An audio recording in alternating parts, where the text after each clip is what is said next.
serious? Told you the best is for last. This is the best? Yeah.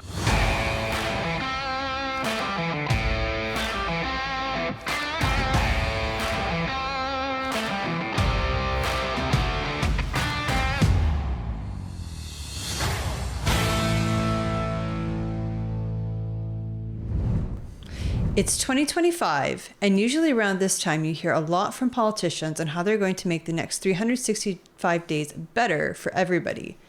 Mark Carney, who has avoided saying yes to if he plans on running for the Liberal Party and eventually becoming its leader, decided to write an op-ed for the Globe and Mail on what he thinks Canada should strive for in 2025. There's just one small problem with it. It's absolutely terrible. Let's take a look. A new year must bring in a new resolve for Canada. Now, the title seems to set up a very insightful piece that deals with the modern issues of the day, how we're going to overcome them, and, navigate Trump and everything else. No, it's nothing like that. Mark Carney is chair of the Canada 2020 Advisory Board and a former governor of the Bank of Canada and Bank of England. Over the holidays, Canadians enjoy spending time with their families and friends to celebrate, catch up, look back on the year, and talk a bit about the future. It's around this point during the holidays that my thoughts begin to turn to what I could do differently in the new year, about how I could be better. Some years I resolved to exercise more, to take up a new hobby, or learn to play an instrument. In others, I resolved to be more present or not speak ill of others. Sometimes our resolutions can feel especially important because we know a major life event is coming up, a graduation, a marriage or divorce, buying a home, or moving into retirement. At those times, our resolutions carry a greater force and a renewed sense of urgency. The year 2025 promises to be one of those years for Canada. We are at a hinge moment in our history. The threat of tariffs by the Trump administration looms large, and taking the right approach will lock in economic growth for generations to come.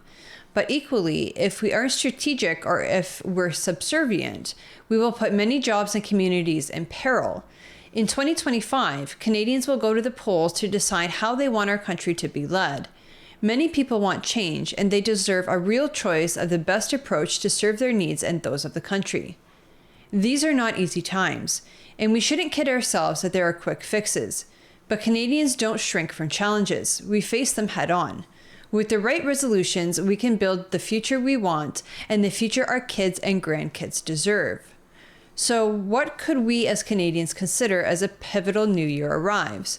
I would suggest that we resolve to play as a team. Canadians are always stronger together, and now is one of those times for everyone to be ready and hop over the boards onto the ice when needed. Let's stand up for Canada together, not bow down divided. Okay.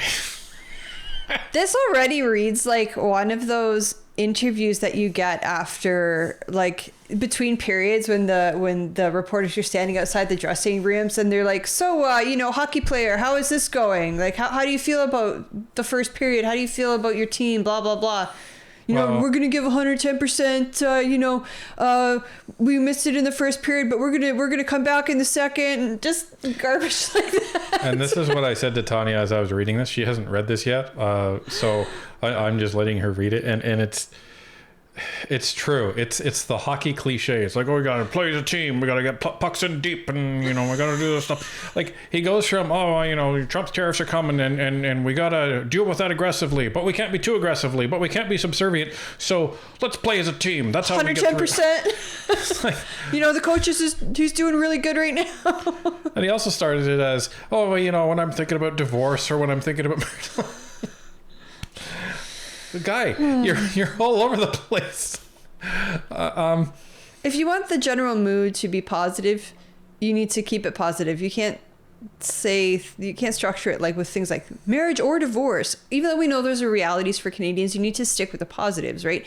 Maybe marriage, maybe new baby, maybe graduation, maybe promotion. Those are all very positive things. You don't want to be mixing things like divorce in there, which is not usually positive. Sometimes it is, but not usually. He's also being very vague too, because he's like, Canadians are going to go to the polls and they deserve to have a real choice. Silence. I'm not gonna tell you what that choice is gonna be. I mean, the strategic move, if he was leaning this way, would be, well, Canadians need a real choice, and I'm gonna be that choice, and da-da-da. But he can't yet because Trudeau hasn't stepped down. Oh, he could. I suppose he could. He could do this as a direct challenge to Trudeau if he's really serious about running.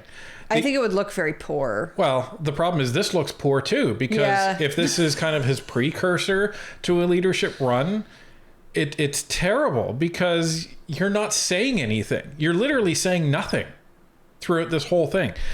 It's just flowery words so far. Well, like, again, 110%, we got to play as a team. And how do you come in right after the most divisive prime minister in Canadian history, literally the most divisive, puts policies in to literally divide Canadians into little boxes and discourages them from interacting with each other based on their race or demographic or whatever it is. Or their vaccine status. I mean, that was a huge thing. When COVID first happened, they paraded the truckers as heroes. And then towards the end, they had become the villains because they were speaking out against these vaccine policies. And this is where, if Carney is serious, if this is his intent, that he's going to throw his hat in the ring as the next candidate for the Liberal Party, you cannot do it while this other guy is still in office and you're not blatantly announcing it. It looks ridiculous, because this is the guy that is dividing everybody, and Carney's coming in and saying, we should be a team. They are two opposite approaches to how to talk to Canadians, and it is just not coming off well at all. You have no idea what he's saying or even why he's saying it. And then you end up asking, why did you write this? Because you probably paid some money to the Globe and Mail to have them put this in there. Why? I don't know if money was paid. I mean, oftentimes that they look for op-eds from prominent figures in Canadian politics. So I don't know why. Anyway, let's continue. Embrace change. Change in how our government operates. Change in what we expect from our businesses. Change in how we use technology. Change in how we talk to and listen to each other. From geopolitics to technology, the world is being transformed. The status quo is no longer an option. The question is, what kind of change do we want? Is it change that brings us together or change that drives us apart? Support and inspire our builders. Builders create businesses that provide solutions and opportunities for Canadians. Builders make our communities better, and they discover the possible in our universities. We need Canadian builders to be unleashed, because now is the time to build housing, energy, technology, communities, and security. So when I initially saw the builders the builder subtitle, I thought he was legit like getting into, okay, so housing policy, here we go. No. Has nothing really to do with housing policy except for like a tiny little footnote at the end. But this is a guy who supports the carbon tax, would support the capital gains tax, because he's been there to advise the government to put this in. We can only assume it was one of his ideas, or that at least he supports the idea. Right. And if he's going to be, on the left side of politics, they favor taxation over everything else. So you're going to encourage our builders by taxing the hell out of all of them, which encourages them to leave Canada or not invest in Canada in the first place. Got it. And talking about change. Well, you asked a bunch of questions. You didn't suggest anything. Again, you were literally saying nothing here. This is just a bunch of questions. Why did you write this? And it's probably some sort of, deep answer like, well, we're trying to get Canadians to think and ask the question of who they really want to run this country. That's not coming through. You know, my guess is that it was kind of like a primer to a leadership race. If he suspects that there's a leadership race coming because he's not already in the political eye as a cabinet minister like some of the others, this is a way to kind of put himself into the forefront and express his feelings and his desires for the country without doing it from a political standpoint, if that makes sense. So to get on the analogy train again. All right. So Justin Trudeau and his cabinet are literally the band playing on the Titanic as it is sinking, going down. And you have Carney, standing in a lifeboat with like a megaphone saying, "Keep going, guys. You're good to go." Like, he's just waiting for it to sink, and then he's going to go in and rescue people. Like, that's kind of what I see here. But the problem is he's too cowardly to come out and actually do it, or it's the wrong time. Again, we're sitting here going, okay, Parliament could prorogue, the Prime Minister could step down, there could be a leadership race very soon, and Carney's kind of sitting on the sidelines going, well, I'd like a piece of that pie, but I don't know how to jump in there. Yeah. Hey, everybody, look at me. And it's like, dude, no one cares about you right now. Literally nobody cares about you right now.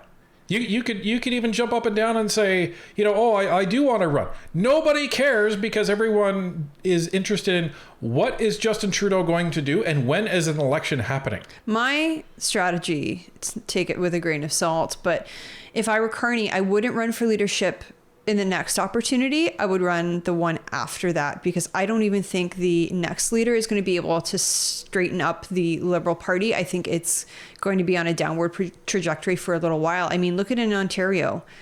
In 2018, the Liberals lost party status and earned only 7 seats. 8 is party status. And the party is still in ruins. Like the Conservatives won 2 back-to-back majorities. They're talking about running an early election so that they can try for a 3rd majority, because almost, 7 years later, the Liberal Party is still dysfunctional. Well, and I think Carney has even done enough damage to his brand by being associated with this Trudeau government as it is. The Conservatives have already come out and started calling him carbon tax Carney. They got ahead of the game. Yeah, Tanya is completely correct in this, and that this is he should be sitting down and shutting up right now. What he needs to do is wait for this election to happen, because there's going to be a whole bunch of Trudeau MPs that are going to still be running in the election, and some will win their seats. So he needs to wait for a new leader to take over that mess and run that first that first term against Pierre Poilievre, and they're going to look even worse probably through that. Then he can get in there for the next election, because at that point he can then be the one signing the nomination papers and saying, okay, no more Trudeau rejects, thank you very much. Let's build a whole brand new party, brand new identity, brand new brand, and a brand new platform. That way he can argue this has nothing to do with Justin Trudeau. This is a brand new Liberal Party, etc., etc. We're going back to center left. So that's what I would do if I were him. Not this. Enforce real rules on government spending. Canadians must be confident that their tax dollars are being spent wisely. Governments can't give into reflex spending that treats the symptoms of our problems rather than curing the disease. But we also cannot slash our way to prosperity. We need government that keeps its word to spend less so we can invest more. Whatever that means. Provide greater service to friends and loved ones, both within our communities and to Canada, especially in its time of need. Service is like a muscle that grows with exercise. In 2025, we need more exercise. What? Oh, just keep going. The best is last. Is this why you're having me read this? Yes. I digress. Bring the Stanley Cup. Are you serious? Told you the best is for last. This is the best? Yeah. Bring the Stanley Cup back home to Canada where it belongs. In what should be a big year for the country, let's make it one to remember on the ice too. It's often said that New Year's resolutions are likeliest to succeed when the list is short, focused, builds on past behavior, and respects core values. So, to boil it down, we should resolve to be more Canadian next year, to build more, to care more for others, and to win more often by doing the right things in the best ways. Okay, so my comment about, locker room interviews is absolutely correct. We're going to bring the Stanley Cup home to Canada. Yeah. Are you serious? Like, that's your goal for the country. 25% of Canadians are living in poverty, but that's the goal. Bring the cup home. Bring it home. 110%. Get the pucks in deep. Play as a team. Care for others. Oh my goodness. This is a joke. Yeah. And I think this is just some crazy lame attempt to make him more appealing to the average Canadian. Yeah. Like, I know. Look at me, serfs. I like hockey too. Let's bring the cup home. Right. I'm one of you people. Dang, John Cherry got fired for saying you people. Yeah, and then he said Happy New Year's to all you people as well, which was great. That was great. But ladies and gentlemen, Mark Carney, he's not an elitist at all. This is a guy who has spent his career in ivory towers, and I'm pretty sure this is his terrible attempt to convey to everybody that I'm one of the little people now. So you can take what you want from it, but was this meant to be a joke? Do we know? No, it is not April 1st, and the author is Mark Carney on the article. So of course, because it's an op-ed. So well done, Mr. Carney. Oh my goodness. I think you've achieved exactly what you want. Canadians know exactly what to expect from you.